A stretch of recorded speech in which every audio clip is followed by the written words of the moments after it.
The A330 soared through the afternoon sky at 36,000 feet, a gleaming silver cylinder carrying 203 souls across the Atlantic.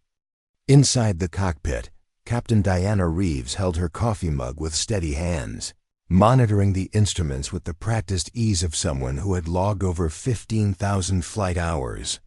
The transatlantic route from London to New York was routine for her, almost too routine. But Diana had long ago learned that in aviation, routine could be deadly. Complacency killed. So she maintained her vigilance, as she had for each of her 22 years as a commercial airline pilot. What she didn't know was that this particular Tuesday flight would call upon skills she hadn't used in over a decade, skills she'd hoped never to need again.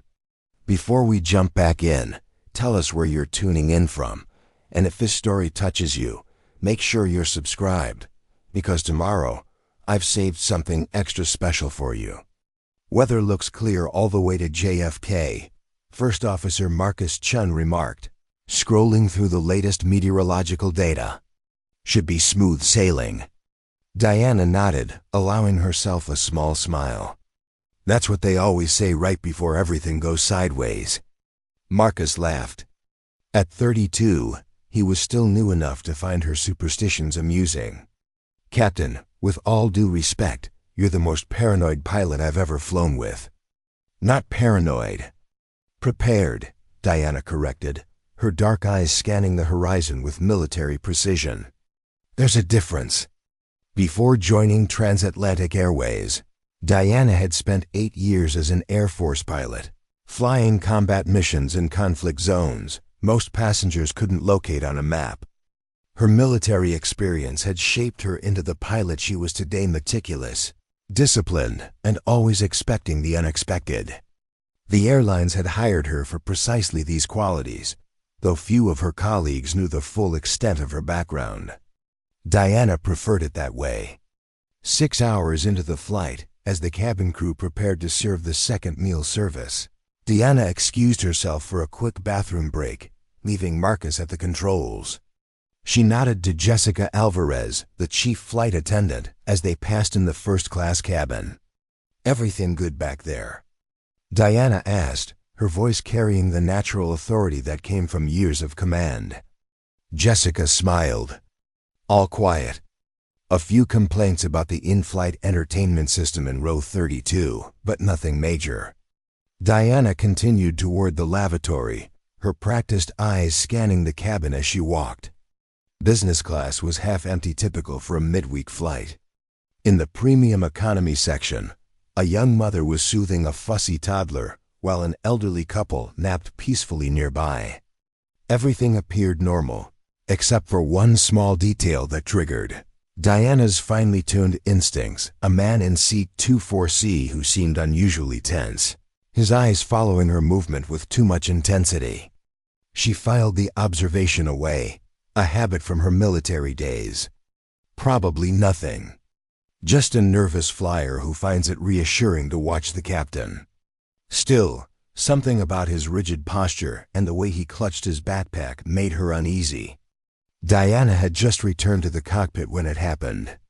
The first indication came as a sudden burst of commotion from the main cabin, raised voices, a woman's scream, followed by the sound of breaking glass. Through the cockpit door came Jessica's voice, unnaturally high with panic.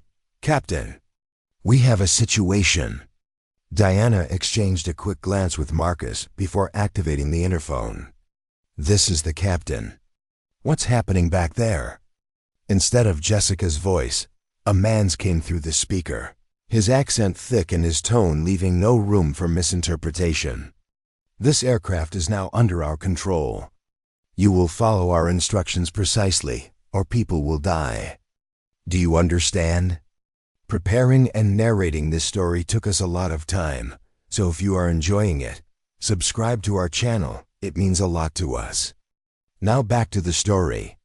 Diana's pulse quickened, but her voice remained steady when she responded. "I understand. What do you want?" "Open the cockpit door, now. I need to ensure the safety of everyone on board," Diana replied. stalling for time as her mind raced through protocols and possibilities.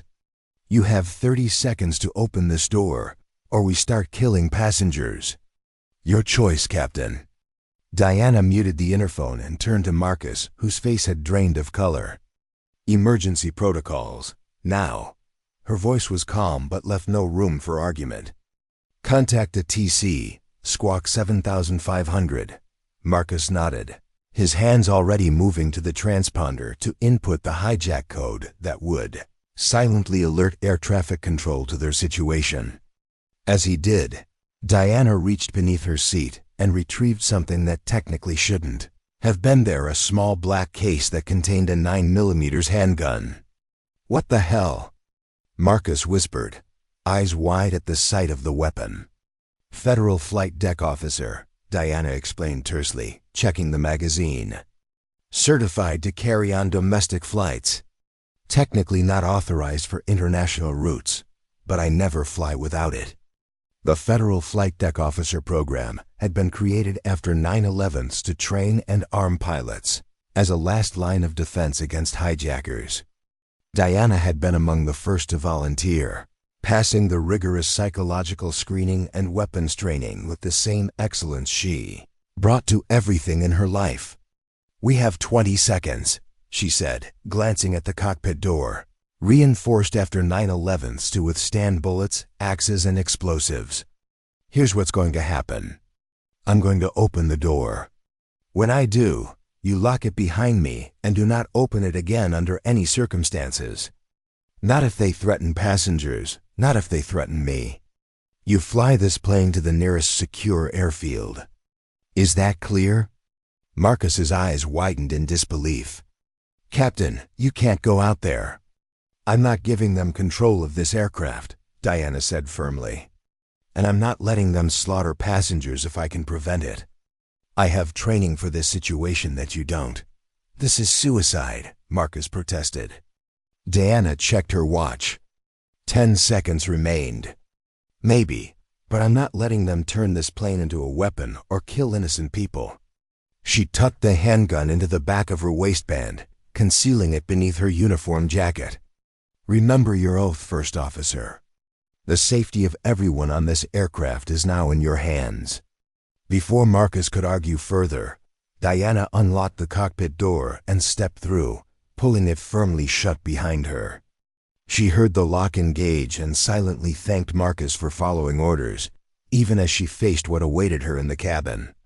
The scene that greeted her was grimly familiar. 3 men stood in the first-class section, faces obscured by cloth masks, each holding a crude weapon, a broken bottle, a knife that had likely been smuggled past security in components, and what appeared to be a homemade explosive device strapped to the chest of the man she'd noticed earlier in seat 24C. Jessica and another flight attendant were kneeling on the floor, hands zip-tied behind their backs.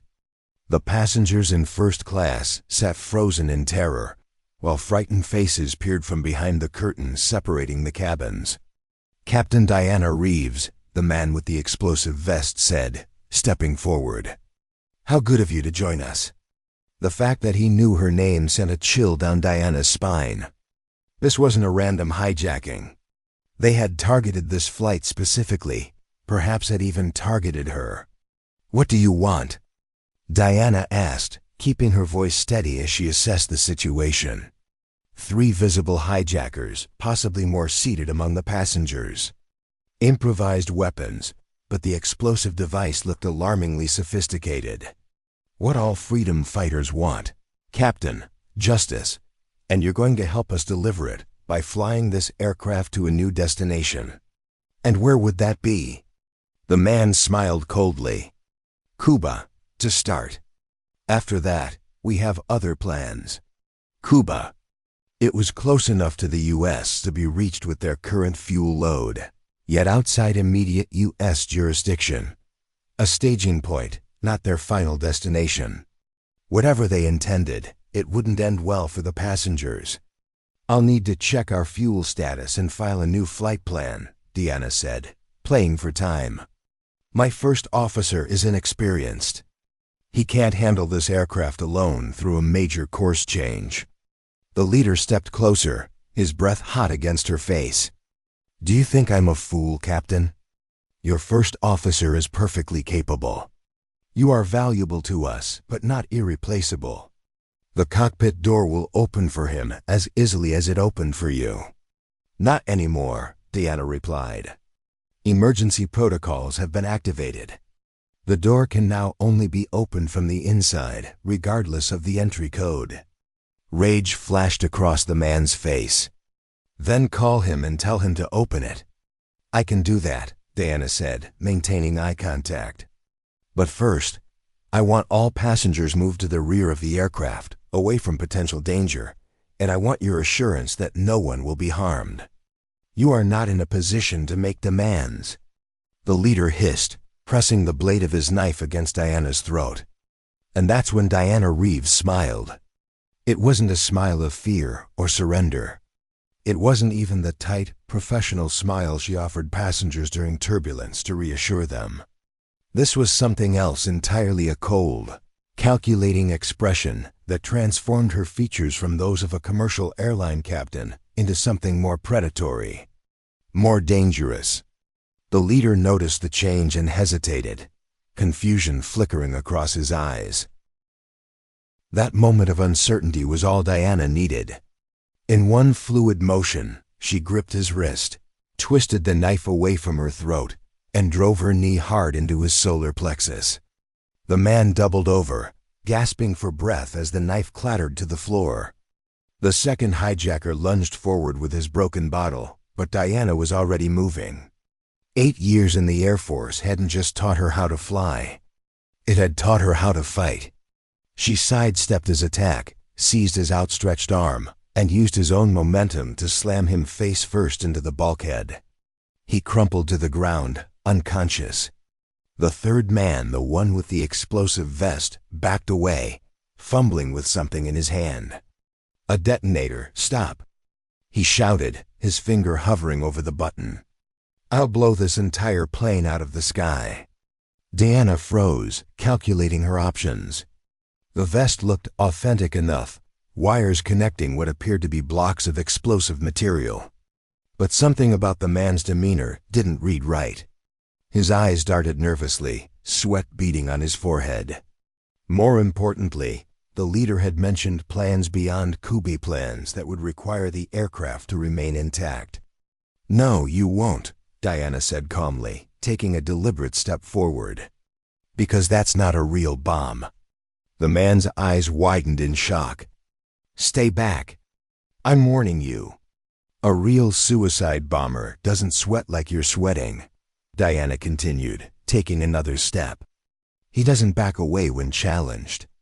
And he certainly doesn't hesitate to push the button. Another step. So what is it, Clay?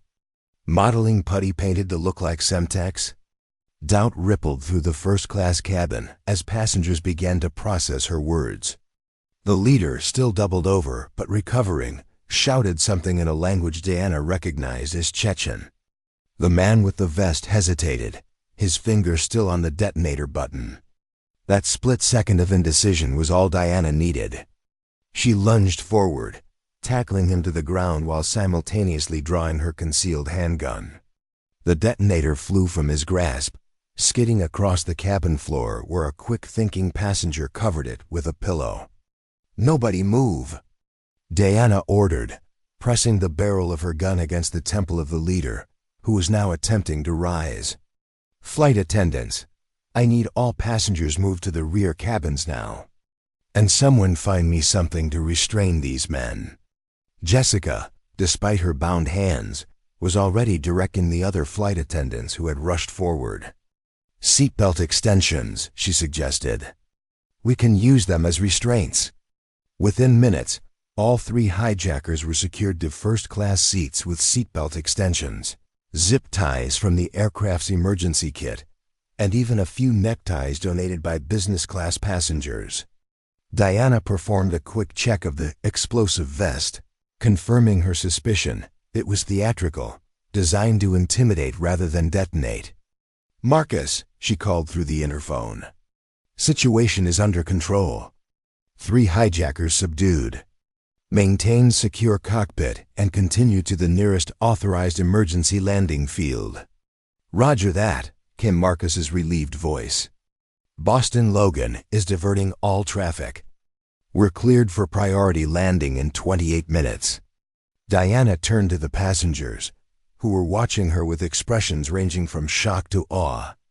"Ladies and gentlemen, as you've gathered, we had an attempt to take control of this aircraft. That attempt has failed." A spontaneous burst of applause erupted, which Diana quickly silenced with a raised hand. "We're not out of danger yet. I need everyone to remain in the rear cabins and follow crew instructions precisely. We'll be making an emergency landing in Boston, where authorities will take these men into custody." As the cabin crew organized the passengers, Diana knelt beside the leader, who glared at her with undisguised hatred. "You've made a terrible mistake," he spat. "There are more of us than you know." Diana studied him carefully. "Where? On this aircraft?" His smile was chilling.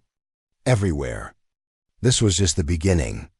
A cold certainty settled in Diana's stomach. She rose and moved quickly through the cabin, scanning each passenger with new urgency. Most showed signs of genuine shock and fear-pale faces, trembling hands, tear-stained cheeks. But near the middle of the aircraft, a man in his 30s with a neatly trimmed beard caught her attention. Unlike those around him, his posture was too controlled, his expression too composed for someone who had just witnessed a hijacking attempt. Diana approached him casually, as if checking on each passenger's welfare. When she reached his row, she leaned down as if to adjust the seatbelt of the elderly woman beside him. "Sir, could I ask you to help this lady with her oxygen mask demonstration?" Diana asked pleasantly. "I'd like all passengers to review emergency procedures before our landing." The man's eyes narrowed slightly, a micro-expression most would miss, but Diana had been trained to notice such details. As he reached up toward the overhead compartment, Diana saw what she was looking for, a slight bulge beneath his jacket, near his right hip. In one swift movement, Diana grabbed his wrist, twisted it behind his back, and slammed him face down onto the empty seat in front of him. Passengers gasped and screamed, but Diana had already located and removed a small handgun from his waistband. "Fourth hijacker secured," she announced through the interphone to Marcus. "Advise Boston will need additional security upon landing."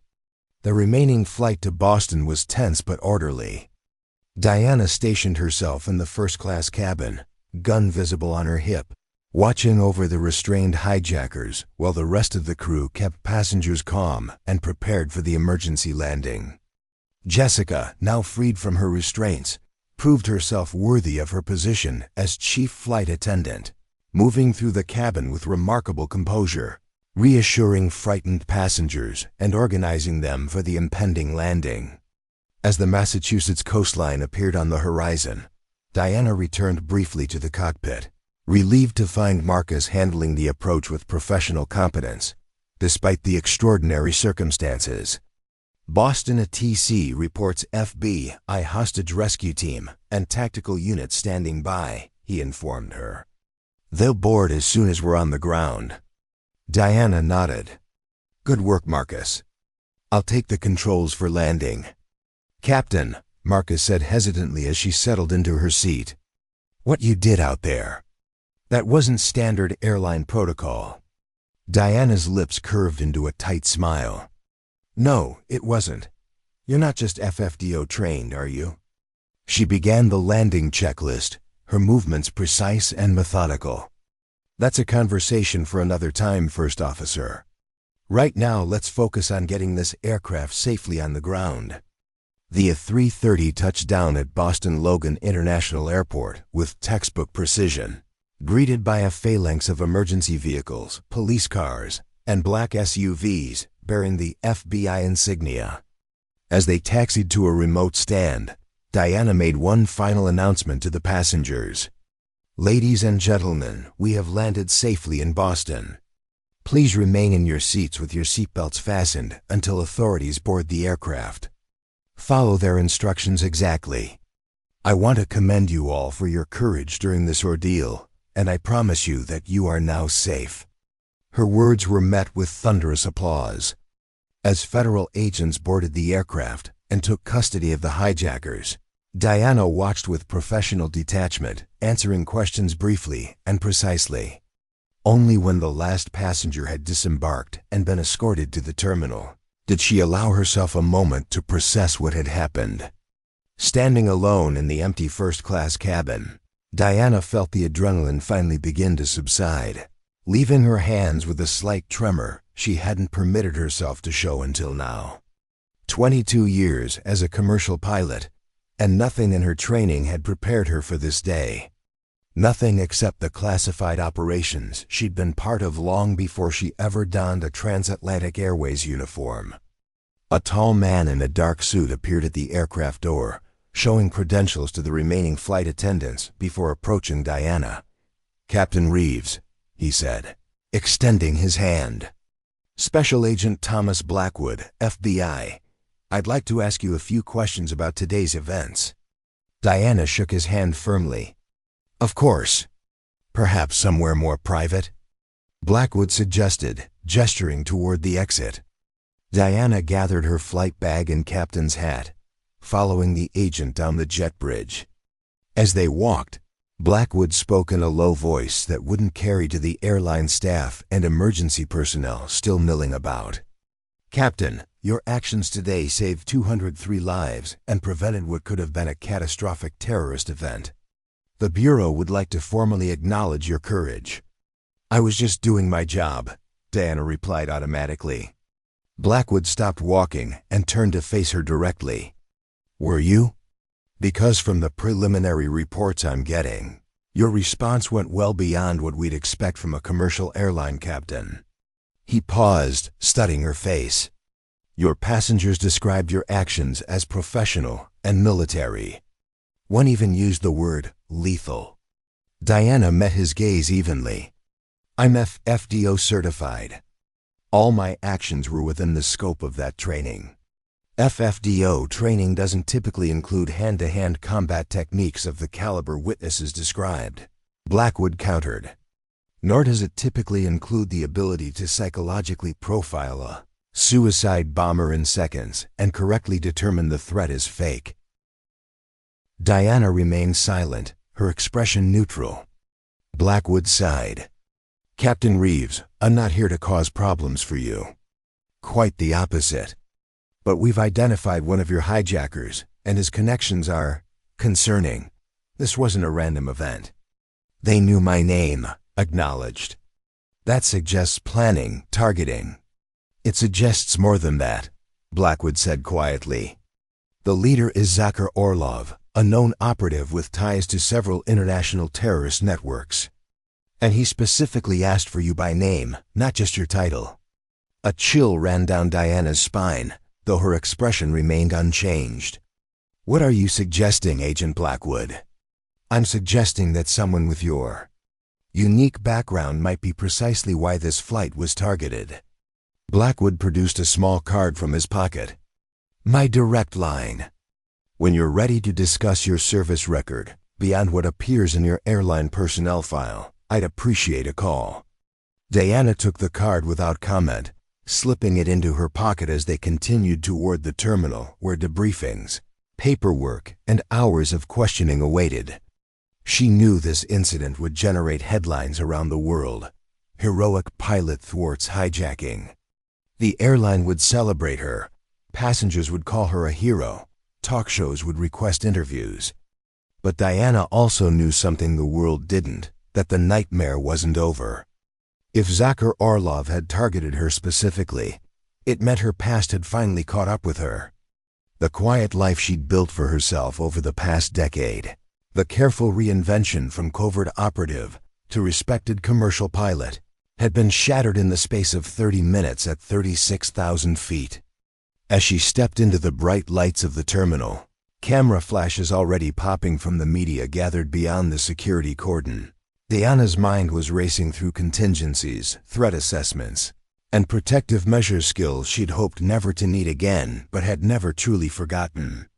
Whatever storm was coming, Diana Reeves would face it with the same cool precision she'd displayed in the skies today. Because while the world would soon know her as the pilot who smiled in the face of terror, only a select few would ever understand what that smile truly meant. That Diana Reeves wasn't just trained to fly planes. She was trained to be the most dangerous person on them. Diana Reeves sat in a sterile conference room at Boston's FBI field office, her transatlantic airways uniform jacket draped over the back of her chair. She'd been answering questions for over 4 hours, walking the careful line between cooperation and self-preservation. Every word was being recorded, every expression analyzed by the 3 agents seated across from her. "Let's go through the sequence again," said Agent Blackwood, his tie loosened after the long session. "You exited the cockpit voluntarily when the hijackers threatened passengers." "Yes," Diana confirmed, keeping her voice level. "Standard protocol is to keep the cockpit secure at all costs, but they were threatening immediate harm to civilians. I made a judgment call. A judgment call that involved taking on 3 armed hijackers single-handedly," noted Agent Carlson, the lone woman on the team. Her tone suggested both admiration and suspicion. "Where exactly does an airline captain learn close-quarters combat techniques of that caliber?" Diana took a measured sip from her water bottle before answering. "I served 8 years in the Air Force before joining Transatlantic. Military pilots receive basic self-defense training." "Basic," repeated Agent Ramirez, the 3rd interviewer, with clear skepticism. "Ms. Reeves, I've reviewed your military record, the unclassified portions, at least. It shows transport and surveillance missions, nothing that would explain your response today." Diana met his gaze evenly. "I was thorough in my FFDO certification. The Federal Flight Deck Officer Program provides comprehensive tactical training." The 3 agents exchanged glances that spoke volumes. They knew she was holding back, but they also recognized they'd reached the limit of what she was willing to share in this setting. Blackwood closed his folder with a resigned sigh. "I think we've covered enough ground for today. Captain Reeves, you'll need to remain in Boston for at least 48 hours while we complete our investigation. The airline has arranged accommodations at the airport Marriott." "And the passengers?" Diana asked. "Have they all been processed?" "Yes, most have been rebooked on alternate flights. A few are staying overnight for additional questioning, particularly those seated near the 4th hijacker you identified." Diana nodded, gathering her belongings. As she stood to leave, Blackwood added casually, "One more thing, Captain. Zakir Orlov has requested to speak with you." Diana froze momentarily, then continued collecting her things with deliberate calm. "I have nothing to say to him." "He seems to think otherwise," Blackwood pressed. "He's been remarkably cooperative since being taken into custody, providing information on several known terror cells operating in Europe and North America. His only condition was 5 minutes with you." "Not interested," Diana replied firmly, heading for the door. "Captain," Blackwood called after her, his voice dropping to ensure only she could hear. 20 minutes ago, we received intelligence about a second plot targeting commercial aviation. Whatever is going on here, it's bigger than one hijacking attempt. If Orlov has information that could prevent another attack, don't you think it's worth hearing him out?" Diana paused at the doorway, her hand resting on the frame. The weight of responsibility, 203 lives today, potentially hundreds more tomorrow, pressed down on her shoulders. She'd left that world behind, had promised herself never to return to the shadows where moral certainties blurred and nightmares took root. But some choices weren't really choices at all. 5 minutes, she conceded without turning around. No recording devices, no observation. Just him and me. "That's not standard protocol," Ramirez objected. "Neither is anything about this situation," Diana countered. "Those are my terms." Blackwood silenced his colleague with a look. "We can arrange that. Tomorrow morning, 0800 hours." Diana nodded once and left the room, feeling the weight of her past settling back onto her shoulders like a familiar but unwelcome burden. The Marriott room was bland and impersonal, but Diana barely noticed. She stood at the window, watching aircraft taking off and landing at Logan with mechanical precision. Her phone had been buzzing constantly, calls from transatlantic executives, messages from colleagues, even interview requests from major networks that had somehow obtained her number. She'd responded only to Jessica Alvarez, the chief flight attendant, to ensure her crew was being properly cared for. A soft knock at her door drew her attention away from the window. Diana approached cautiously, checking the peephole before opening the door to admit a bellhop with room service. "I didn't order anything," she said, frowning at the covered tray. "Compliments of hotel management, ma'am," the young man replied. "For the hero of Flight 157. Diana's discomfort with the label must have shown on her face, because the bellhop quickly added, "My sister was on your flight, Captain Reeves. Seat 37F. She called me crying after you landed, said she'd never been so scared or so proud in her life." Diana's expression softened. "What's your sister's name?" "Sophia Martinez. She's a grad student at Columbia." Diana remembered her, a young woman with a bright smile who had helped comfort an elderly passenger during the crisis. "Your sister showed remarkable courage today. You should be proud of her." The bellhop beamed, setting down the tray. "That means a lot coming from you, ma'am. Anything else you need, just ask for Miguel." After he left, Diana examined the tray, a club sandwich, fries, and a bottle of decent scotch. She poured herself 2 fingers of the amber liquid and took a long sip, feeling the familiar burn as it traveled down her throat. The television in the corner was muted, but she could see her own face on the screen as news networks replayed footage of her escorting passengers from the aircraft, looking composed despite the chaos around her. Her phone buzzed again, an unknown number. Diana almost ignored it, but something made her answer. "Reeves." "The walls have ears, Captain." The voice was female, professionally neutral, and immediately recognizable to Diana despite the years that had passed. "Secure conversation protocol Alpha 9 Delta." Diana's military bearing returned instantly. "Acknowledged." Switching to secure channel. She moved to her luggage, extracting a small device that resembled a portable charger. Activating it created a localized signal jammer that would defeat most commercial surveillance equipment. It wasn't agency-grade technology, but it was the best she had on short notice. "Channel secure, proceed," Diana confirmed, returning to her previous position by the window where ambient noise from the air conditioning unit would further obscure their conversation. "It's been a long time, Kingfisher." The code name landed like a stone in Diana's stomach. No one had called her that in over a decade. 11 years, 2 months, and 16 days, Deputy Director Shaw. "I'm surprised you still remember me. We never forget our best, Diana, especially when they leave the way you did." Diana took another sip of scotch. "I fulfilled my contract. All 18 operations, 0 failures.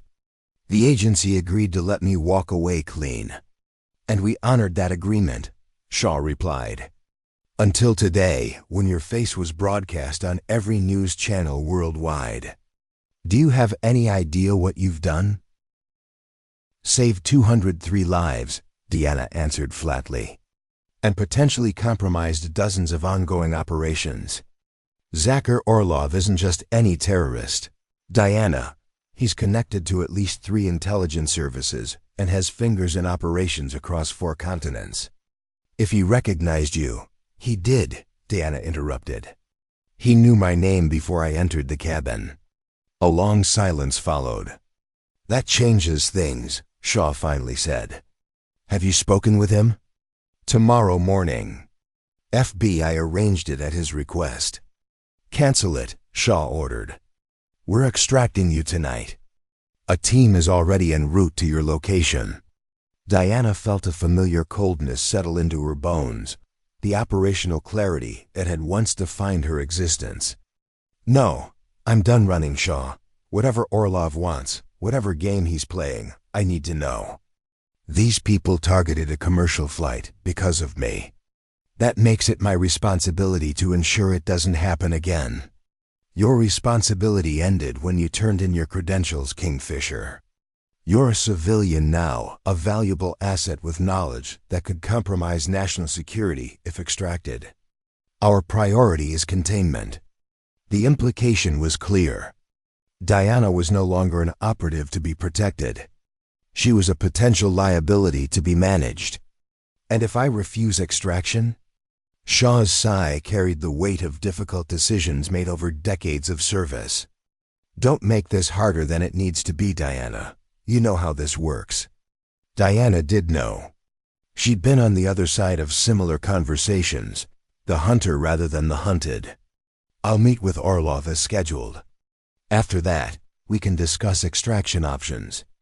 But I won't be blindsided again, Shaw. Not by Orlov and not by the agency. You have 12 hours, Shaw conceded reluctantly. A team will be in position at the federal building during your meeting with Orlov. Any sign of compromise, they're authorized to intervene with extreme prejudice. Understood? Understood, Diana confirmed, disconnecting the call and disabling the signal jammer. She returned to the window, watching the rhythmic pattern of aircraft lights against the night sky. Her brief return to normal life, if piloting commercial airliners could ever be considered normal, was over. The carefully constructed identity of Captain Diana Reeves, respected transatlantic airways pilot with a distinguished but unremarkable military background, had been shattered the moment she stepped out of that cockpit. Now she was Kingfisher again, whether she wanted to be or not. Diana arrived at the Federal Detention Center at precisely 0745 the next morning, having slept barely 3 hours. She'd spent most of the night reviewing mental files on Zakhar Orlov and his known associates, information she'd hoped never to need again. The man was a ghost appearing on intelligence radars just long enough to be identified before vanishing again, leaving bodies and chaos in his wake. His specialties were information brokering and targeted extractions, not mass casualty events like hijackings. That inconsistency bothered Diana almost as much as the fact that he'd known her name. Blackwood met her in the lobby, his expression suggesting he'd had a similarly sleepless night. Captain Reeves. Thank you for coming. Diana nodded curtly. Let's get this over with. Before we proceed, there's something you should know, Blackwood said, guiding her toward a secure elevator. We've been running Orlov's biometrics through every database available. This morning, we got a hit from Interpol that doesn't match any of our existing records on him. Meaning? Meaning the man we know as Zakhar Orlov has used at least 7 different identities in the past decade. We're still piecing together his movements, but it appears he may have connections to Russian military intelligence, specifically Department 29. Diana kept her expression neutral, but internally, pieces were falling into place. Department 29 was the FSB's elite counterintelligence unit, specializing in operations against Western intelligence services. If Orlov was working for them, it explained how he might have identified her despite the agency's efforts to scrub her operational history. Has he made any specific demands beyond speaking with me? She asked as they descended to the detention level. No, he's been cooperative but selective with information, enough to demonstrate value without revealing his true agenda. Blackwood studied her face carefully. Captain, if there's anything you're not telling us about your connection to this man, now would be the time. I've never met Zakhar Orlov before yesterday, Diana replied truthfully. That doesn't mean you don't have a connection, Blackwood pressed. Diana met his gaze directly. Agent Blackwood, I understand your frustration, but I can't share information I don't have. Let me speak with him, and perhaps we'll both get some answers. Blackwood didn't look convinced, but he nodded reluctantly. The room has been swept for surveillance devices as requested. You'll have exactly 5 minutes. 2 guards will remain outside the door. If at any point you feel threatened, use the panic button under the table. The interrogation room was Spartan, a metal table bolted to the floor, 2 chairs, and harsh fluorescent lighting that left no shadows. Zakir Orlov sat with his wrists cuffed to a metal loop on the table, but his posture remained relaxed, almost elegant. He looked up as Diana entered, a smile spreading across his face that never reached his cold eyes. "Captain Reeves," he greeted her in accented English. "Or should I say Kingfisher? It's an honor to finally meet you in person." Diana took the seat across from him, keeping her expression impassive. "You have 5 minutes, Orlov. Make them count." "So businesslike," he chided. "Just like your file described. No time for pleasantries, always focused on the mission." He leaned forward as much as his restraints would allow. "Did you never wonder why you were allowed to walk away so easily? Why the agency, an organization not known for its generosity, simply let one of its most valuable assets retire to fly commercial jets?" Diana remained silent, watching him. "They didn't let you go, Kingfisher. They reassigned you. Deep cover, a sleeper waiting to be activated when needed. And now that time has come. If you're trying to manipulate me, you'll need to do better than fabricating conspiracy theories," Diana replied evenly. Orlov's smile widened. "Tehran, 2011, Operation Nightshade. You extracted a nuclear physicist and his family while eliminating 3 Iranian security personnel. One of them was my brother." Diana's pulse quickened, but she kept her breathing steady. Operation Nightshade was classified at the highest levels. Even within the agency, fewer than a dozen people had known the operational details. "You have my condolences for your loss," she said carefully, "but I have no knowledge of any such operation." "Please," Orlov scoffed. "We're professionals. The game is over. Your face is worldwide news now, your cover blown beyond repair. The only question is what happens next. That's why you hijacked my flight. Revenge for your brother?" Orlov laughed, a surprisingly genuine sound in the sterile room. "If I wanted revenge, Captain, you would never have seen me coming. No, the hijacking was merely an introduction, a way to ensure your full attention." "You have it," Diana assured him. 3 minutes remaining. Orlov nodded, his demeanor shifting to businesslike efficiency. 3 weeks ago, I acquired information about an operation called Black Horizon. It involves sleeper agents embedded in commercial aviation across North America and Europe, pilots, air traffic controllers, maintenance personnel, all positioned to execute coordinated attacks that would dwarf. September 11th. Diana's blood ran cold. "Why tell me this?" "Because contrary to what your government believes, I am not a terrorist. I am a businessman. Information is my commodity, and this particular information is too dangerous to sell to the highest bidder. It would destabilize the global order, which is bad for business." "So you're what, a patriot?" Diana asked skeptically. "I'm a pragmatist," Orlov corrected. "The organization behind Black Horizon believes they're creating a new world order. In reality, they're creating chaos that benefits no one. And the hijacking? A necessary evil. I needed to contact you directly, away from agency supervision. Your former colleagues would have eliminated me the moment I attempted to approach you through normal channels." Diana studied him carefully, looking for tells that would indicate deception. His body language was controlled, but not unnaturally so. His eyes maintained contact without the fixed stare of a practiced liar. Either he was telling the truth, or he was exceptionally good at appearing to do so. 1 minute, Orlov. What exactly do you want from me?" "Your help in stopping Black Horizon. In exchange, I provide you with the complete file on your agency career, including operations even you don't know you were part of." Diana's confusion must have shown on her face, because Orlov leaned forward again, his voice dropping to barely above a whisper. Have you never wondered about the gaps, Kingfisher? The missions with details that don't quite add up. The weeks of training where your memories are just a little too perfect? A chill ran through Diana as long-suppressed doubts surfaced. There had been times, brief, fleeting moments she'd attributed to operational stress, when her own memories had seemed scripted, like reading from a mission report rather than recalling lived experience. Time's up, came Blackwood's voice through the intercom. Orlov sat back, seemingly satisfied with the seed he'd planted. Think about my offer, Captain. When you're ready to talk further, ask Agent Blackwood about the blue file. He'll know what it means. As Diana rose to leave, Orlov added almost casually, Oh, and Captain? I wouldn't stay at the Marriott tonight if I were you.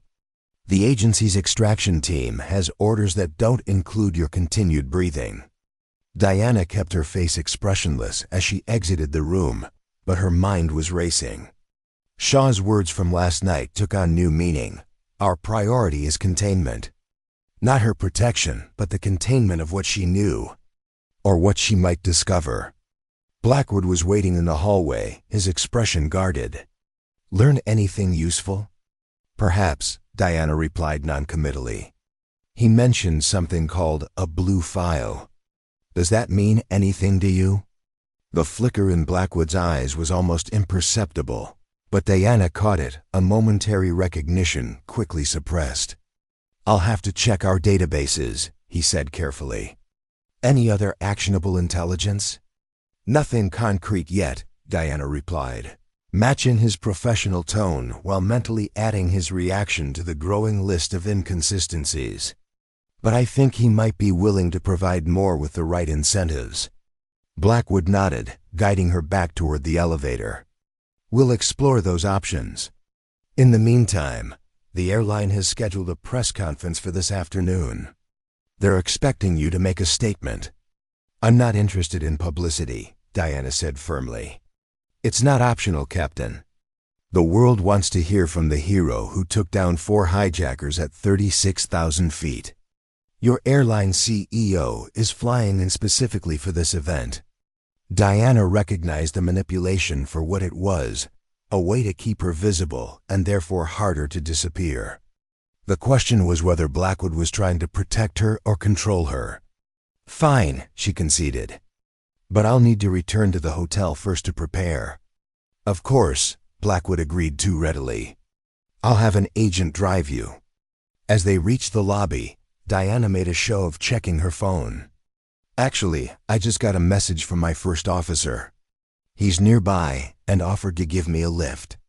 That would free up your agent for more important duties.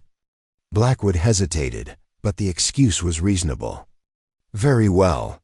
We'll expect you at the Federal Building press room by 1400 hours.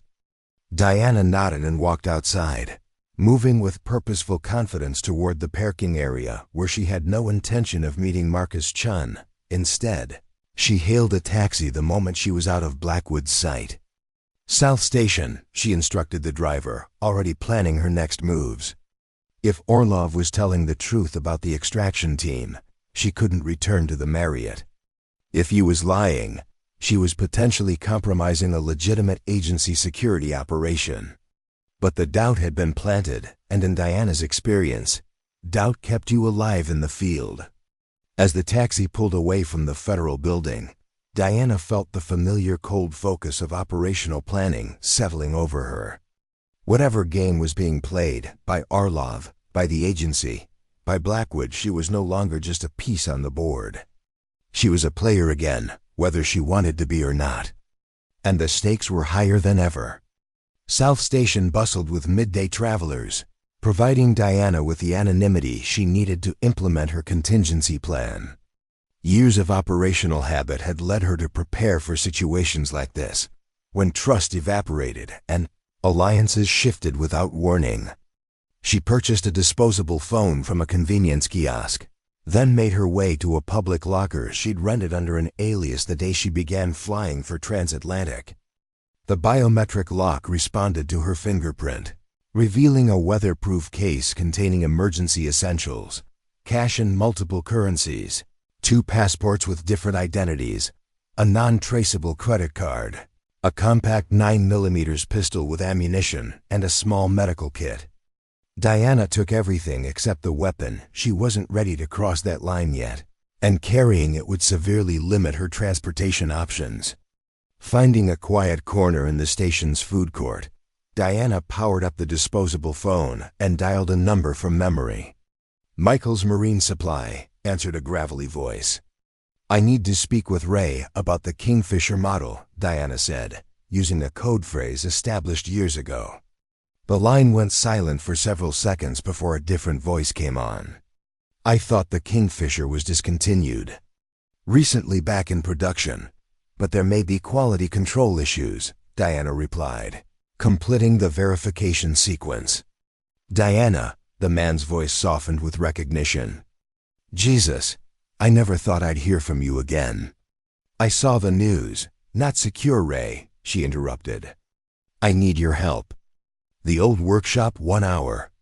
"I'll be there," he promised before the line went dead. Diana discarded the phone in a trash can, purchased a baseball cap and sunglasses from a gift shop, and made her way to the commuter rail platform. As the train pulled away from the station, she spotted 2 men in dark suits scanning the departing passengers.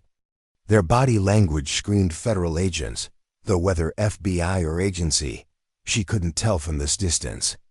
Either way, her absence from the hotel had been discovered sooner than expected. 40 minutes later, Diana walked through the weathered door of a boat repair shop in a small coastal town north of Boston. The building appeared abandoned from the outside, its windows clouded with salt spray and neglect, but inside was a different story.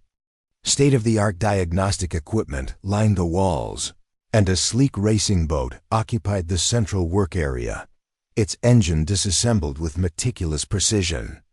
"You look good for someone who's supposed to be at a press conference right now," came a voice from behind the boat. Raymond Caldwell emerged, wiping his hands on a shop rag. At 65, his face was deeply lined from years at sea, but his eyes remained sharp and alert, the eyes of a man who noticed everything and forgot nothing. "It's good to see you, Ray," Diana said sincerely. Ray had been her handler for her first 3 years with the agency, a mentor who'd taught her not just tradecraft, but how to survive the psychological toll of living multiple lives simultaneously.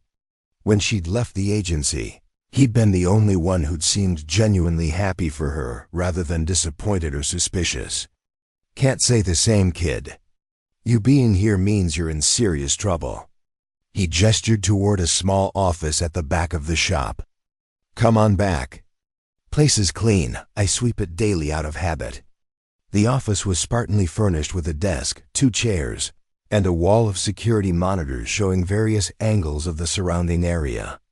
Ray closed the door and activated a signal jammer similar to the one Diana had used at the hotel. "Talk to me," he said, settling into his chair. Diana gave him a concise briefing: the hijacking, Orlov's revelations about Operation Black Horizon, his claims about her own compromised memory, and the warning about an agency extraction team with lethal intent. Ray listened without interruption, his weathered face growing increasingly grim. When she finished, he remained silent for nearly a minute, staring at a point on the wall behind her. "The blue file," he finally said, almost to himself. "I'd hoped that program died with the old administration." Diana leaned forward. "You know what it is?" "Not officially," Ray cautioned. "It was above my clearance, but there were rumors, a deep black program involving advanced psychological conditioning. The goal was to create assets who could operate without full knowledge of their own actions, essentially becoming unwitting sleeper agents." "That's not possible," Diana objected. "I'd know if my memories had been tampered with." "Would you?" Ray challenged gently. "Diana, you were subjected to extensive psychological evaluations after each operation standard procedure. They said to prevent PTSD and ensure operational readiness." But some handlers questioned why those evaluations always included a full day of recovery that you could never quite remember clearly afterward. Diana felt a cold wave of dread wash over her. There had been those gaps post-mission debriefings that seemed to stretch longer than necessary, followed by periods of unusually dreamless sleep and foggy recollections. Are you saying I might have been programmed without my knowledge? That I could have completed missions I don't even remember? Ray spread his hands. I'm saying it's a possibility we can't ignore, especially if Orlov specifically mentioned the blue file. The question is, why tell you now? What's his angle? He claims he wants to stop Black Horizon, a coordinated attack using sleeper agents in commercial aviation. And you believe him? Diana considered the question carefully. I believe he believes it. Whether his information is accurate or part of a larger deception is another matter. Ray nodded, seemingly pleased with her assessment. You haven't lost your edge, kid. So what's your next move? I need to verify Orlov's claims independently before deciding whether to trust him. And I need to determine if the agency really has sent a team to eliminate me, or if that's just Orlov manipulating me. Both tall orders, Ray observed, especially with your face plastered across every TV screen in America. I know someone who might help with the first problem, Diana said. Jessica Alvarez, my chief flight attendant. Before joining Transatlantic, she worked for the TSA as a behavioral analyst. She has contacts throughout the aviation security world who might be able to discreetly check for unusual personnel changes or security breaches. And the agency team? Diana's expression hardened. That I'll need to verify directly.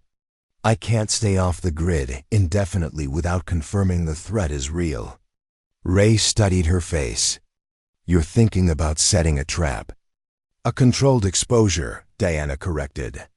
Appear in a predictable location, but maintain all advantages: timing, terrain, escape routes. If a team shows up with non-lethal extraction equipment, I'll know Shaw was telling the truth. If they come in hot, then you'll know Orlov wasn't lying, Ray finished grimly. It's risky, Diana. The agency doesn't make mistakes twice. If they want you contained, they'll send their best. I know, Diana acknowledged. That's why I need your help setting the stage. Ray leaned back in his chair, a slow smile spreading across his face. Just like old times, huh? For one night only, Diana clarified. I didn't come back for the life, Ray. I just need to know the truth. The truth, Ray echoed, his smile fading. Be careful what you wish for, kid. Sometimes the truth is the hardest thing to live with. They spent the next 2 hours planning the operation, falling back into a familiar rhythm of strategic thinking and contingency planning. Ray provided additional equipment from his personal stockpile: communications gear, night vision capability, and non-lethal countermeasures that would help Diana control the encounter without causing permanent harm. As evening approached, Diana used Ray's secure line to contact Jessica Alvarez at the hotel where the transatlantic crew was still being accommodated. Captain Reeves, Jessica answered, surprise evident in her voice. Everyone's looking for you. The airline CEO is furious you missed the press conference. I need your help, Jessica, Diana said, bypassing the explanation. It's related to yesterday's incident, and it's time-sensitive. There was a brief pause before Jessica responded, her voice dropping to a more professional cadence. What do you need, Captain? Information on any unusual personnel changes in commercial aviation over the past 6 months: pilots, air traffic controllers, maintenance crews. Focus on individuals with sudden transfers between airlines or facilities, especially those handling transatlantic routes. That's not a small request, Jessica said carefully. May I ask why? I have reason to believe yesterday's hijacking may have been part of a larger plot targeting multiple airlines. I can't go into details, but I need this information to determine if the threat is credible. Another pause, longer this time. I have contacts who might be able to help, but this isn't exactly standard procedure, Captain. I know I'm asking a lot, Diana acknowledged. But you saw what happened yesterday. If there's even a chance of preventing another incident like that, isn't it worth bending some rules? Where should I send the information when I have it? Diana gave her an encrypted email address Ray had set up. And Jessica? This conversation never happened. Understood, Captain. Stay safe. With the information gathering operation in motion, Diana turned her attention to the trap she was about to set. The location needed to be isolated enough to prevent civilian casualties if things went wrong, but public enough that an agency team would hesitate to use lethal force immediately. It also needed multiple escape routes and natural features that would give her tactical advantages. Ray suggested an abandoned naval observatory on a peninsula north of Boston, remote enough for privacy, but still within municipal boundaries, making it technically a public space. Its elevated position provided clear sightlines in all directions, while the surrounding woods and coastline offered multiple egress options. How will you let them know where to find you? Ray asked as they finalized the details. Diana considered the question. I won't have to. If Shaw deployed a team, they're already monitoring all communications channels associated with me, official and unofficial. All I need to do is make a call they're expecting from a location they can trace. The hotel? Diana nodded. I'll call the airline from the hotel room phone, apologize for missing the press conference, and request 24 hours of personal leave to process recent events. The call will last exactly 3 minutes, long enough to trace, but short enough that I can be gone before anyone physically responds to the location. And then? Then I drive to the observatory and wait for my uninvited guests.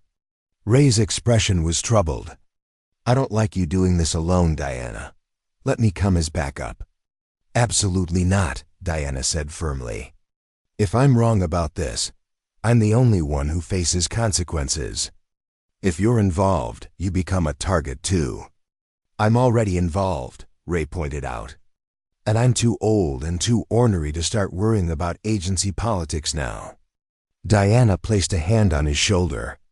I appreciate the offer, Ray, more than you know. But this is my fight. The best way you can help is by being my emergency extraction if things go wrong. She handed him a small tracking device. If I activate this, it means I need immediate evacuation. No questions, no hesitation, just get me out. Ray accepted the device reluctantly. Fine, but I'll be positioned nearby, monitoring the situation. First sign of trouble, I'm coming in whether you like it or not. Diana smiled, genuinely touched by his loyalty. I wouldn't expect anything less.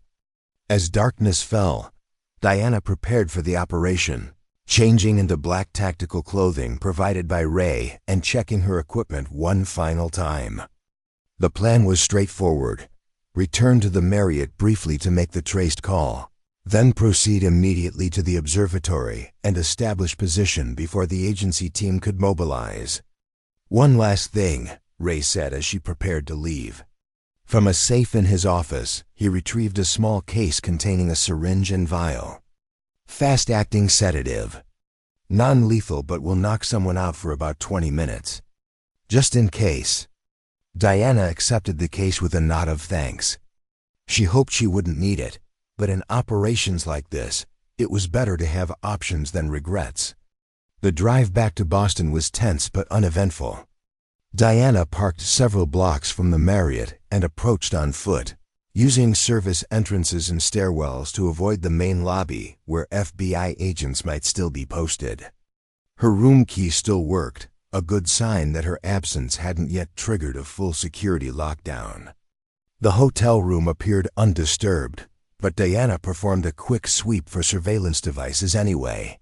Finding nothing obvious, she picked up the room phone and dialed the transatlantic emergency contact number. Transatlantic Airways emergency line, answered a professional female voice. This is Captain Diana Reeves. Employee ID 247,859. I need to speak with Operations Management regarding Flight 157. One moment. Captain Reeves. Connecting you now. There was a brief silence before a male voice came on the line. Captain Reeves, this is Operations Director Kellerman. We've been trying to reach you all day. I apologize for my absence, Diana replied, keeping her voice appropriately contrite. The events of yesterday have been overwhelming. I missed the press conference because I needed time to process what happened. I understand, Captain. Your actions were exemplary, but traumatic experiences affect even the most trained professionals.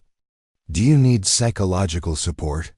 What I need is 24 hours of personal leave, Diana said. After that, I'll be fully available for any press conferences, debriefings, or other obligations. Of course, Kellerman agreed readily. I'll inform the relevant parties. Is there anything else you need? Just rest, Diana assured him, watching the call timer approach the 3-minute mark. Thank you for understanding. She ended the call and immediately began gathering her few belongings. If Shaw's team was monitoring as expected, they would have the hotel's location and would be mobilizing now.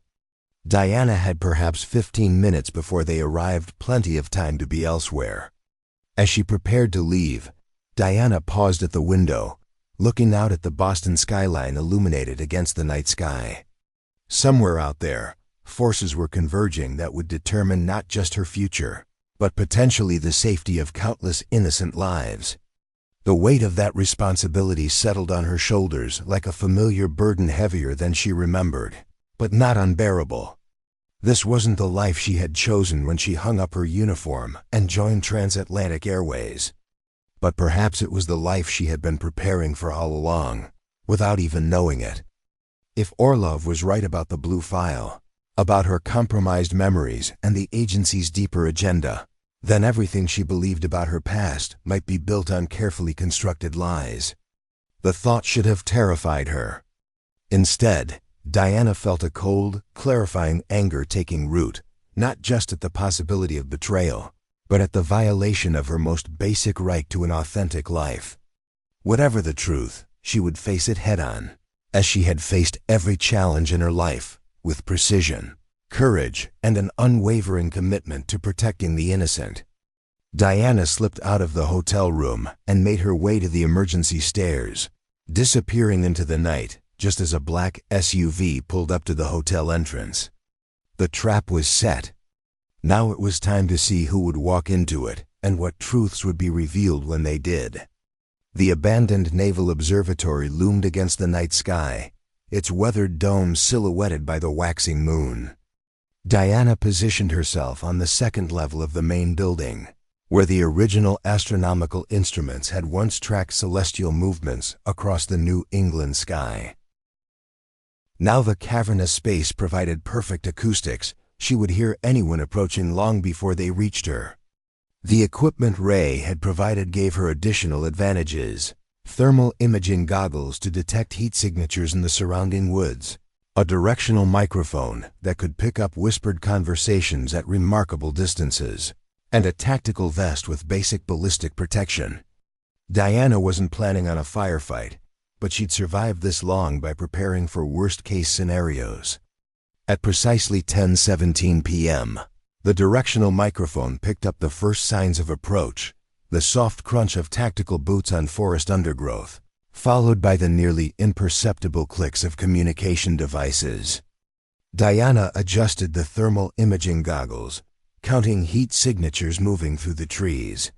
4 operatives approaching from different directions, using standard agency encirclement tactics.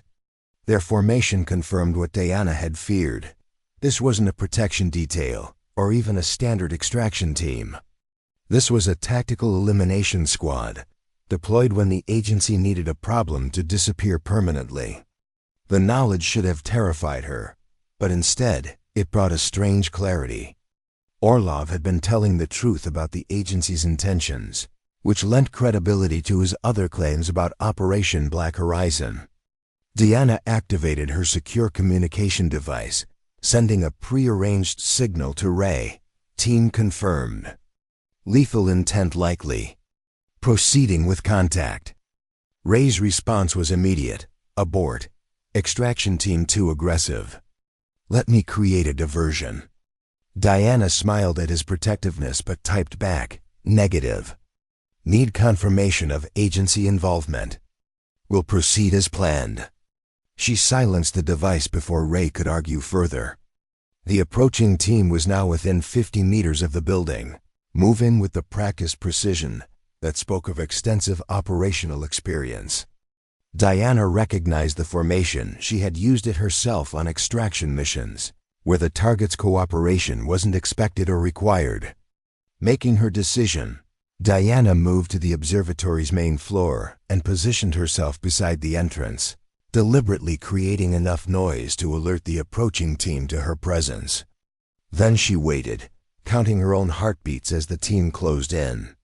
The door opened with exquisite slowness, revealing a figure dressed in black tactical gear, a suppressed weapon held at the ready. Diana recognized the stance immediately. Agency close-quarters combat technique, taught at the specialized facility in Virginia where she herself had trained. The operative swept the room with practiced efficiency before speaking into a throat microphone. Target location confirmed. First floor, west entrance. Diana stepped from the shadows, hands raised to shoulder height. 4-person team, standard agency elimination protocol, she observed conversationally. Deputy Director Shaw must be very concerned about what I might remember. The operative spun toward her, weapon raised but not firing, another confirmation that they needed to verify her identity before elimination. Captain Reeves, you've led us on quite a chase today. And you've confirmed everything I needed to know, Diana replied. The agency doesn't send elimination teams for routine extractions or asset protection. You're here to clean up a loose end. The operative didn't deny it. You've been compromised, Kingfisher. Standard protocol for compromised deep cover assets. Except I'm not a deep cover asset, Diana countered. I left the agency 11 years ago with full clearance and authorization. That's what you were allowed to believe. The operative signaled to his team, who were now entering through different access points, creating a perfect containment perimeter. The truth is somewhat more complicated. The blue file, Diana said, watching recognition flicker across the operative's face. What is it, exactly? What did the agency do to me? For a brief moment, something like sympathy crossed the operative's features. You really don't know, do you? That's the beauty of the program. You completed missions you have no memory of, carried intelligence you couldn't betray, even under torture, because the information was compartmentalized within your own mind. How many missions? Diana asked, the cold anger returning. How many operations that I don't remember? 11 official operations after your retirement, the operative replied. Plus ongoing passive intelligence gathering during your commercial flights. You've been extremely valuable, Kingfisher. Which is why this is regrettable. Diana noted the past tense. And now? Now you've been publicly identified, which means your value as a covert asset is compromised. More importantly, your conversation with Orlov raises concerns about what subconscious programming might have been activated. The pieces fell into place with sickening clarity. You think Orlov triggered me, that I might be operating under his influence without even knowing it. The possibility can't be ruled out, the operative confirmed, his weapon never wavering. Which is why the Deputy Director has authorized Protocol 7. Protocol 7. Diana knew what that meant: complete neutralization of the asset, followed by a cover story explaining the death as an unfortunate accident or suicide, driven by post-traumatic stress. Her family would receive condolence letters, her colleagues would attend a memorial service, and her true fate would vanish into the classified archives of an agency that officially didn't exist. And if I told you Orlov shared information about Operation Black Horizon, about sleeper agents embedded throughout commercial aviation, preparing for coordinated attacks. The operative's expression didn't change, but Diana caught the subtle shift in his posture, a momentary tensing that confirmed her suspicions. He knew about Black Horizon. Anything Orlov told you is manipulation, he stated flatly. He's a known disinformation specialist. Then why send an elimination team instead of a standard debriefing unit? Diana pressed. If I've been compromised with false information, the logical step would be cognitive assessment and deprogramming, not elimination. The operative remained silent, but his eyes betrayed the internal calculation, how much to reveal, how to complete the mission with minimal complications. Unless, Diana continued, Black Horizon is real and the agency is somehow involved. Is that it? Is the agency running both sides of this operation? You're confused, Kingfisher. The programming is breaking down, causing paranoid ideation. Standard deterioration pattern for compromised assets. Diana took a careful step sideways, noting how the other operatives adjusted their positions in response. I don't feel confused. In fact, I've never seen things more clearly. The agency isn't here to protect national security from Black Horizon. You're here to protect Black Horizon from exposure. For the first time, uncertainty flickered across the lead operative's face, the expression of someone receiving conflicting information through his earpiece. Diana seized the moment, taking another deliberate step that placed her directly beneath an old support beam. Let me offer an alternative scenario, she said, keeping her voice steady and reasonable. You report that the elimination was successful. Your team recovers a body with appropriate documentation, easy enough to arrange through agency resources. Meanwhile, I continue investigating Black Horizon independently, with no official connection to the agency. If the operation is legitimate, I report back through secure channels. If it's compromised, you maintain plausible deniability. That's not how this works, Kingfisher. Protocol 7 doesn't allow for alternatives. Protocol 7 was designed for traitors and irretrievably compromised assets, Diana countered. I'm neither. I'm a pilot who wants to prevent another 9/11s. Isn't that worth bending protocol? The operative's earpiece buzzed again, and this time his expression hardened. Decision's been made. Protocol 7 is authorized and confirmed. Diana had expected this outcome, but had hoped for a different one. I understand, she said quietly, lowering her hand slightly. For what it's worth, I've always served with honor, even when I didn't know I was serving. The lead operative nodded, a gesture of professional respect. It will be quick, Kingfisher. You have my word. Diana smiled sadly. Unfortunately, I can't say the same. In one fluid motion, she pressed a concealed switch on her tactical vest, triggering a cascade of events. First, the lights throughout the observatory flickered and died, plunging the space into darkness. Simultaneously, 4 smoke grenades positioned earlier in the evening activated, filling the main floor with dense, disorienting clouds. As the team's night vision equipment adjusted to the sudden changes, Diana was already moving, using the building's familiar layout to her advantage. A grappling hook, attached to a motorized winch on her belt, shot upward and caught on the support beam she'd positioned herself beneath.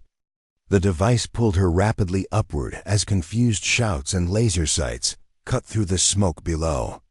By the time the team had reorganized, Diana had reached the observatory's upper level and was moving toward an exit she'd prepared in the dome itself.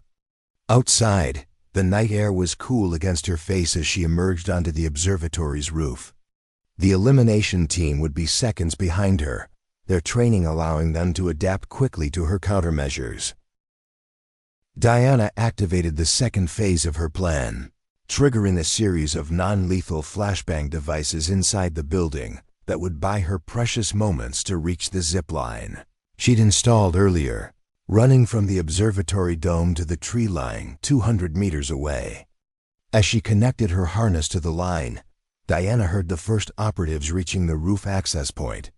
Without hesitation, she launched herself into the darkness, the specialized pulley system carrying her silently away from the building. Behind her, suppressed weapons fire tracked her movement, but the combination of darkness, smoke, and her own momentum made her a nearly impossible target. Diana reached the trees just as her secure communication device vibrated with an incoming message from Ray. Extraction boat ready at North Cove. 3 minutes. Dropping from the zip line, Diana moved through the forest with practiced efficiency, using the thermal imaging goggles to avoid patrols that the elimination team had undoubtedly positioned to block escape routes. The North Cove was the most precarious part of her plan, a narrow inlet accessible only by a steep, rocky path that would leave her exposed during the final approach. As she neared the cove, Diana's device vibrated again with an urgent message. Second team converging on your position. Satellite tracking active. The agency had deployed their full resources, not just the elimination team, but surveillance satellites redirected to track her heat signature through the forest canopy. Diana needed to disappear from their electronic eyes, and quickly. Reaching into her tactical vest, she removed a small device. Ray had provided a thermal masking cloak that would temporarily conceal her heat signature from overhead surveillance. It would only work for a few minutes before the sophisticated algorithms adjusted, but a few minutes might be enough. Diana activated the device and changed direction, moving away from the North Cove toward a secondary extraction point they'd established as a contingency. The maneuver would appear to satellite analysts as a technical glitch rather than a deliberate evasion, buying her precious time as the elimination teams continued toward the original rendezvous point. The secondary extraction point was a small beach accessible only during low tide, which fortuitously coincided with her escape timeline. As Diana emerged from the tree line, she saw Ray's silhouette against the moonlight, standing beside a small inflatable boat with an outboard motor. "Cutting it close, kid," he muttered as she approached. "Satellite feed?" "Temporarily masked," Diana confirmed breathlessly. "But they'll recalibrate within minutes." "Then we'd better be gone in seconds," Ray replied, helping her into the boat before pushing it into the shallow water. The outboard motor came to life with a muffled purr modified to reduce noise signature, and they skimmed away from the shore just as Diana's thermal masking device beeped its expiration warning. "Where to?" Ray asked once they were safely beyond the immediate pursuit zone. Diana considered their options. The elimination team would have locked down all transportation hubs within a 100-mile radius: airports, train stations, bus terminals. They would be monitoring highways with automated license plate readers and facial recognition systems. Conventional escape routes were compromised before they'd even begun. "We need to go where they won't expect," Diana decided. "Not away from Boston, but deeper into it. Somewhere with enough electronic and human noise to mask our signatures." Ray nodded his understanding. "I know a place. Old warehouse in the Seaport District, converted to a repair shop for commercial fishing equipment. Owner owes me several favors and doesn't ask questions." As they navigated the coastal waters toward Boston Harbor, Diana checked her secure device for messages from Jessica Alvarez. To her relief, an encrypted file had arrived during her confrontation with the elimination team. She opened it to find a comprehensive analysis of personnel changes across major airlines, with particular focus on Transatlantic Airways and its partner carriers. The pattern was immediately apparent to her trained eye. Over the past 18 months, key positions throughout commercial aviation had been filled by individuals with suspiciously thin backgrounds: pilots, air traffic controllers, maintenance personnel, all strategically positioned to effect maximum damage if activated simultaneously. More disturbing were the security clearance anomalies. Dozens of individuals fast-tracked through background checks by the same government agency that was now trying to eliminate her. "Ray," she said quietly, showing him the data. Orlov was telling the truth. Black Horizon is real, and it's already in motion. Ray studied the information, his expression grim. This goes beyond standard agency operations, Diana. This kind of infiltration would require authorization at the highest levels. Or a rogue element within the agency, Diana suggested. A faction operating without official sanction. Either way, you're now the most dangerous person in America to them, Ray observed. You have the operational knowledge to recognize the pattern and the public platform to expose it if necessary. Diana nodded slowly, the weight of the situation settling over her. Which means I can't go to official channels. The same clearance anomalies that facilitated Black Horizon would block any formal investigation. So what's the play? Ray asked as they approached the lights of Boston Harbor, carefully avoiding the main shipping channels where Coast Guard patrols might intercept them. Diana stared at the city skyline, remembering the passengers on Flight 157, ordinary people who had trusted their lives to the aviation system without realizing that system had been compromised from within. People like Miguel's sister Sophia, who had shown courage in a crisis, but should never have faced that crisis in the first place. I need to speak with Orlov again, she decided. He knows more than he revealed during our first meeting specifically, who's behind Black Horizon and how to stop it. The feds will have him under tight security after the hijacking, Ray pointed out. Getting to him won't be easy. No, Diana agreed. But I have something they want me, and I'm willing to make a trade. Ray guided the boat into a narrow channel between abandoned piers, eventually reaching a decrepit dock connected to the warehouse he'd mentioned. As they secured the boat and moved inside, Diana outlined her plan, a calculated risk that would either expose the truth behind Black Horizon or lead her directly into the trap she'd just escaped.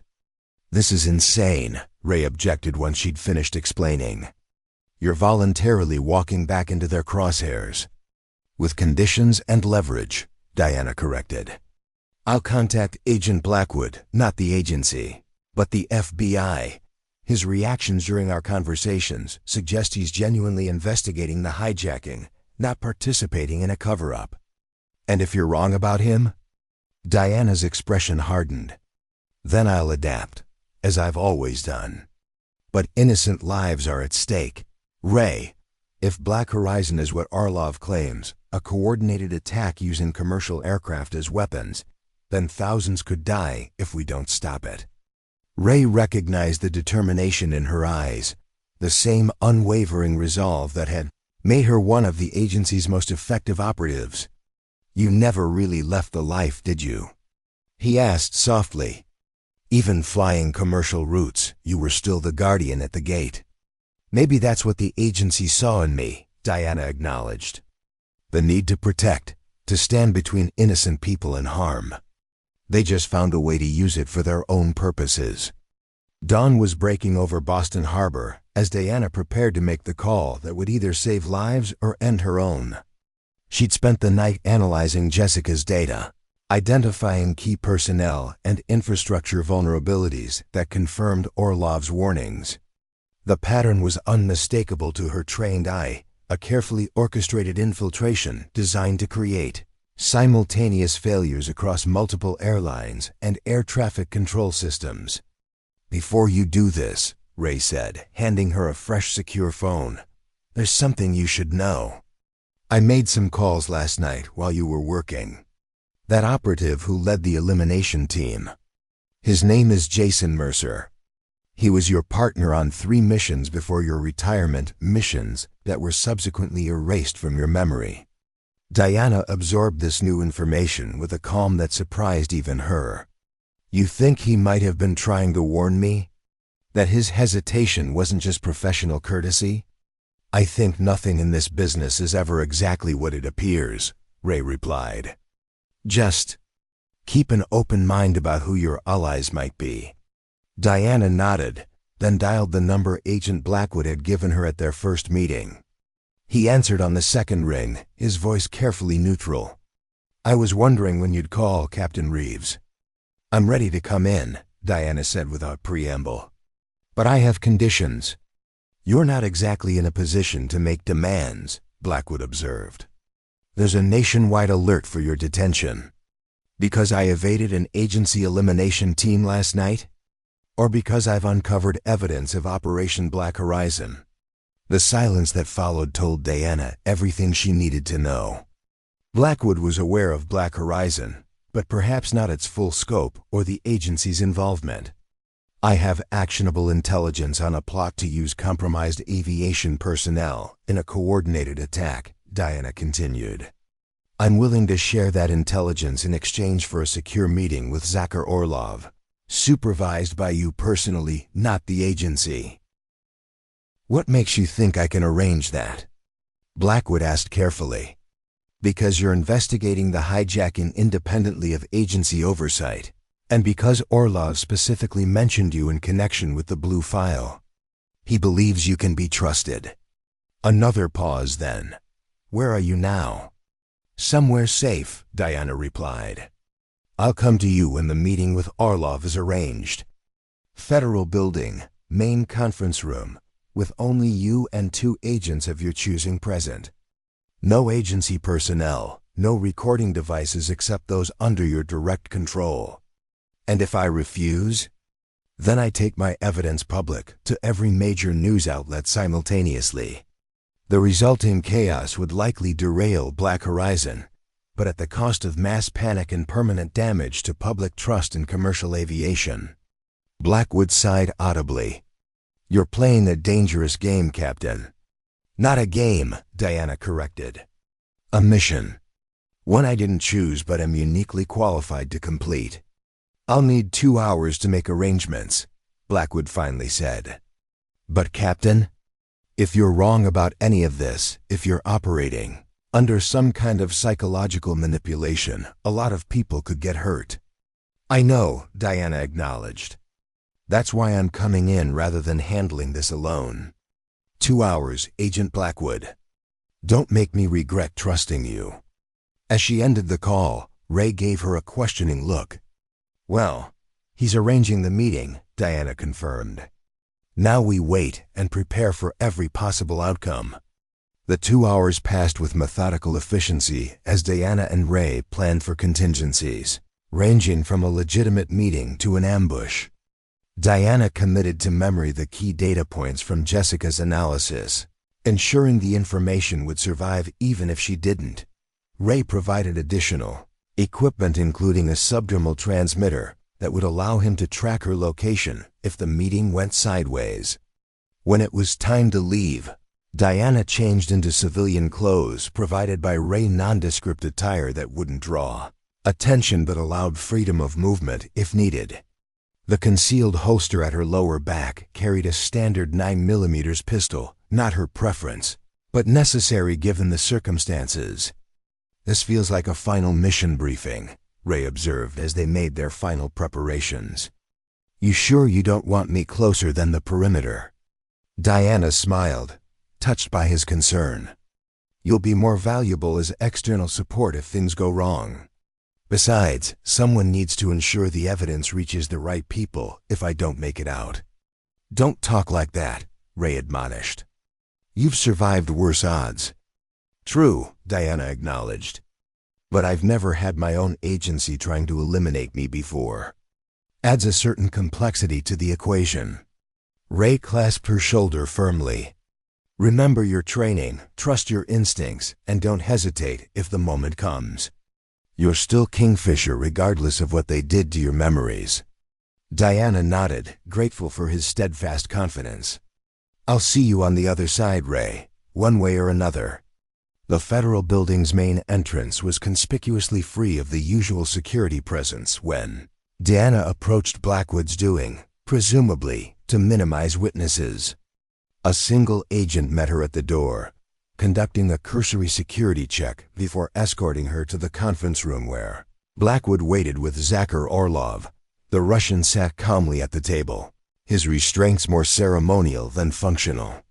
He looked up as Diana entered, a smile of genuine pleasure spreading across his face. "Captain Reeves." I knew you would make the right decision. I haven't decided anything yet, Diana replied coolly, taking the seat across from him. I've simply recognized that our interests temporarily align. Blackwood remained standing, his posture tense. Captain Reeves has provided compelling evidence regarding unusual personnel changes in commercial aviation. Evidence that lends credibility to your claims about Black Horizon, Mr. Orlov. Of course it does, Orlov replied. I told you, I am a businessman, not a terrorist. Information is my currency, and I only deal in the authentic. Then let's complete our transaction, Diana said. I need names who's behind Black Horizon, when it's scheduled to activate, and how to stop it. Orlov's eyes gleamed with appreciation for her directness. Black Horizon was conceived by a faction within your own intelligence community, a group calling themselves the Sentinel Initiative. Their stated goal is to engineer a crisis that would justify unprecedented security, measures, and surveillance capabilities. False flag operation, Blackwood muttered, his expression darkening. Precisely, Orlov confirmed. They recruited me 2 years ago to provide operational security and deniability. I accepted because the money was excellent, but more importantly, it gave me access to information I could leverage later, information, like the Blue File program, that created assets such as our Captain Reeves. Diana kept her expression neutral despite the chill that ran through her. And the activation timeline? That's the reason for urgency, Orlov replied, all traces of his usual glibness vanishing. Black Horizon is scheduled to activate in 36-hour simultaneous takeovers of 12 commercial flights, crossing the Atlantic, followed by coordinated attacks on major population centers on both continents. 12 flights, Diana repeated, the enormity of the threat sinking in. How? Commercial aviation security has been dramatically enhanced since 9/11s, not against threats from within the system itself, Orlov pointed out. The Sentinel Initiative has spent years placing their people in key positions, pilots with clean backgrounds but secret loyalties, maintenance personnel who've installed remote override capabilities in flight systems, air traffic controllers positioned to create confusion during the critical activation window. Blackwood looked physically ill as he processed the implications. This would require resources and authority beyond anything a rogue faction should be able to access. Hence my difficulty in finding trustworthy authorities to approach, Orlov agreed. The Sentinel Initiative operates with approval from individuals at the highest levels of government, not the elected officials, but the permanent power structure that persists across administrations. Diana's mind was racing, evaluating options and timelines. We need names, flight numbers, specific personnel. Without that, we can't stop it. Orlov smiled. I thought you might say that. From beneath his shirt, he extracted a small object that had somehow escaped the security screening. A small object that had somehow escaped the security screening. Microdrive concealed in what appeared to be a religious medallion. Everything you need is here. Personnel files, flight schedules, communication protocols, activation codes. As Orlov slid the drive across the table, the conference room door burst open. Jason Mercer, the operative who had led the elimination team at the observatory, entered with his weapon drawn, flanked by 2 additional agency personnel. Federal Agent Blackwood, step away from the table, Mercer ordered. This operation is now under agency jurisdiction by direct executive authority. Blackwood stood his ground. This is my investigation, conducted on FBI territory. You have no jurisdiction here. National security exception, Mercer replied, producing documentation that even from a distance, Diana recognized as the highest level of operational authorization. Captain Reeves and Zakir Orlov are to be remanded to agency custody immediately. Diana's hand moved imperceptibly toward her concealed weapon as she evaluated the tactical situation. 3 agency operatives, all highly trained, versus herself, Blackwood, and a restrained Orlov. The odds weren't favorable. But then something unexpected happened. Mercer's eyes met Diana's, and in that brief moment of connection, she saw something that changed her calculation entirely, a subtle signal. The barest nod toward the conference room's secondary exit, followed by a deliberate shift of his weapon away from her direct position. Ray's words echoed in her mind. He was your partner on 3 missions. Nothing in this business is ever exactly what it appears. Diana made her decision in a fraction of a second. In one fluid motion, she grabbed the microdrive from the table, flipped backward over her chair to create distance, and drew her weapon, not aiming it at Mercer, but at the surveillance camera in the corner of the room. The shot destroyed the camera, plunging that section of the room into relative darkness and triggering the building's security protocols. Emergency lights activated as alarms began to sound throughout the facility. "Captain Reeves, don't!" Blackwood shouted, drawing his own weapon but hesitating on target selection as the situation deteriorated into chaos. What happened next occurred with such precision that it could only have been choreographed in advance. Mercer stumbled forward, creating a momentary screen between Diana and the other operatives. In that split second of concealment, he whispered urgently, "Service elevator, sublevel 3, maintenance corridor." 30 seconds. Then louder for the benefit of others, "Detain Captain Reeves. Lethal force authorized." Diana didn't hesitate. She sprinted for the secondary exit, using the confusion to her advantage. Behind her, she heard Blackwood shouting for backup, Orlov laughing at the unfolding chaos, and Mercer directing his team with practiced authority, but deliberately in the wrong direction. The service elevator was where Mercer had indicated, its emergency override key already inserted, another indication that this pursuit had been meticulously planned. Diana descended to sublevel 3, emerged into a dimly lit maintenance corridor, and found a security door propped open by a maintenance cart, too deliberate to be coincidence. Beyond the door was a loading dock where a nondescript van idled, its driver obscured by tinted windows. Diana approached cautiously, weapon ready, until the passenger window lowered to reveal Ray behind the wheel. "Your agency friend works fast," he commented as she climbed inside. "Called me directly after your meeting was arranged. Said you might need an alternative exit strategy." "Mercer contacted you?" Diana asked, surprised. "Said you'd saved his life in Karachi, an operation you don't remember, apparently. Seems he decided to return the favor." As Ray navigated away from the federal building, Diana examined the microdrive Orlov had provided. Its contents could prevent an unprecedented attack, save thousands of lives, and expose a conspiracy reaching to the highest levels of government. But using that information would make her a permanent target, not just for the agency, but for whoever was behind the Sentinel Initiative. "What now?"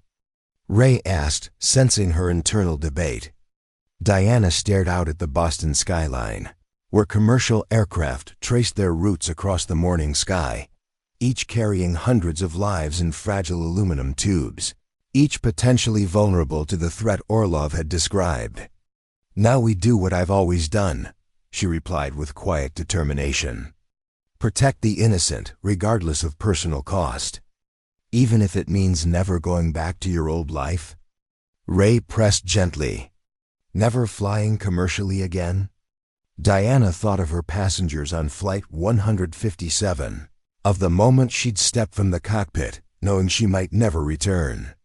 She thought of the child who'd asked for her autograph afterward, of Miguel's sister Sophia who'd helped comfort others despite her own fear. Ordinary people living ordinary lives, unaware of the shadows where people like Diana operated to keep them safe. "Some prices are worth paying," she said finally. "Besides, I was never really meant for an ordinary life. Maybe the agency saw that in me from the beginning, the willingness to stand between danger and the innocent, whatever the personal cost." Ray nodded his understanding as they drove toward an uncertain future. "So we stopped Black Horizon, exposed the Sentinel Initiative, and then—" Diana fingered the microdrive that contained both danger and salvation. Then we disappear, become ghosts in the system we once served. And from those shadows, we continue the real mission. Which is? Diana smiled, the same cold, dangerous smile that had given the hijackers pause at 36,000 feet. Ensuring that ordinary people can live ordinary lives without ever knowing how close they came to losing everything. That's the mission, Ray. It always has been. As dawn broke over Boston Harbor, Diana Reeves, commercial airline captain, former agency operative, unwitting sleeper agent, embraced her true identity. Not the one the agency had created through manipulation and false memories, but the one she had forged through her own choices and sacrifices. Guardian, protector, the woman who smiled when others screamed in terror. The woman who would ensure that terrorists, whether foreign or domestic, had every reason to be worried. Up next, you've got 2 more standout stories right on your screen. If this one hit the mark, you won't want to pass these up. Just click and check them out. And don't forget to subscribe and turn on the notification bell so you don't miss any upload from us.